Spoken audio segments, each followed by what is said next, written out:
Hello everyone, welcome back to the channel. I was struggling to find a topic for a video, so I thought it would be fun to just rank every mainline Bungie game with a tier list. Now, the only Bungie game I didn't include was Myth, because I didn't play it. Bungie actually made a lot of games in the 90s, but I think for now we're just gonna focus on the ones that have kind of changed the gaming industry, which are their first-person shooters. So we're going to start with Pathways into Darkness. Now, it's a decent game. It's outdated, but it's good. What is really good about this game is that it takes place in the same universe as Marathon, as in, this game has an alien race called the Yarrow, and so does Marathon. In Marathon, the Yarrow are basically that game's version of the Forerunners from Halo, which we will get into right now. As you all know, I tried doing a playthrough of Marathon and then I gave up because no one wants to watch it. And I feel like just enjoying the game on my own is way better. And I've actually beaten Marathon, and now that I've beaten it, I can safely say this game is a fucking masterpiece. Like, words can't describe it. You may look at Marathon and think, oh, it's just Halo but with limited technology, but once you really start playing this game and getting into the universe and the story and the lore and all that good stuff, you will finally understand that escape will make you God. Also, this game is just incredibly fun to play. Like, the weapon sandbox is unique and interesting, and this is one of the first-person shooters that ever lets you look up and down, because this game has a huge emphasis on exploration. So yeah, Marathon is a masterpiece. It's a hidden masterpiece that y'all should play, so it rightfully deserves the S tier. Marathon Durandal. S tier. This is when Marathon's story really started to get crazy, and I'm not gonna explain it to you because I want you to experience these games yourself. And another reason why this game is in S tier is because the double barrel shotgun in this game is legendary. So, yeah, the only reason why I'm putting this game in S tier is because it's just as good as the first game. I will admit, I did not beat Marathon Infinity yet, but what I've played so far, I'm putting the game in A tier. In the future, I might put the game in S tier, but for now it's gonna go in A tier. Now it's time for a game all of you are familiar with, which is Halo 1. Yep, another S tier game. I'm not really sure if I want to put it ahead of the Marathon games, but for now we're just gonna put it at the bottom of S tier. You know what? We'll put it in front of Durandal. I think it's a nice spot. Halo Combat Evolved, still to this day, is one of the most satisfying first-person shooters I have ever played. Like, this game came out in 2001, and it is more satisfying than most first-person shooters that come out today. The campaign is incredible, the multiplayer is also incredible, and this game has 4-player split screen for all the modes, so that's how you know this game is truly an S-tier game. Halo 2, also an amazing game, just below Marathon Durandal. The multiplayer is incredible, as you would expect. It's one of the best multiplayers I have ever played, and it's one of the first times that a first-person shooter catered to both casual players and competitive players.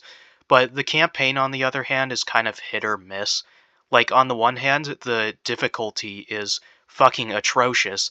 Like, playing this game on Legendary is a nightmare because of all the Jackal snipers, but at the same time, the story is the best in the series. So, S tier game. I still have conflicting feelings on it, so moving on. Halo 3. Moving on. Halo 3 ODST. This is a game that does not get as much respect as it deserves, so it is going above the first Marathon game and just below Halo 3. This game shares a lot of the same principles that Marathon has.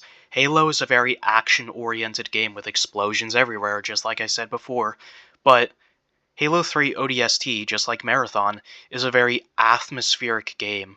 This game is beautiful when it comes to atmosphere. The presentation is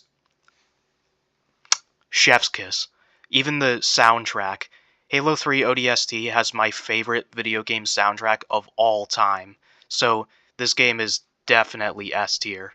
I have the entire soundtrack of this game downloaded on Spotify, so that's how you know it's really good. Halo Reach. I originally thought this game was like C tier, but after playing it for a while and thinking about it longer, this game has kind of grew on me, so I'm going to put it in A tier, actually. It's really good.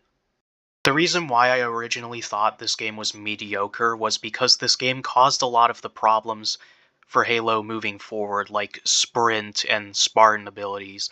But the reason why I like it a lot more now is because back in the day, I was really into multiplayer games, but now I'm starting to appreciate single player a lot more, and Halo Reach has an incredible single player. It's such a great way to end the Halo franchise. Also, I think Halo Reach is the most visually pleasing Bungie game, so that should tell you how much I love Halo Reach now. So, the reason why I'm not putting this game in S tier is because of the reasons why I thought this game was mid, but now that I've played it a lot more, like I said, it's gotten better. So this game, I think S tier, I mean, no, not S tier, I think A tier is an appropriate spot for this game. Destiny, the greatest video game ever. It's going in S tier. I'm just kidding, it's one of the worst video games I've ever played. It's going in F tier. If there's anything worse than a bad video game, it's a bad video game with wasted potential, and Destiny has a shitload of wasted potential. All you do in Destiny is shoot waves and waves of enemies and complete mindless Ubisoft-style objectives. The game is boring and it lacks depth. I don't know, I'm sorry I have to end this video on such a negative note, but I just fucking hate Destiny. Like everyone does, like any normal human being does. I might actually make a video on Destiny in the future. So, to end this video off, we're going to put Destiny 2 right above Destiny 1 in F tier.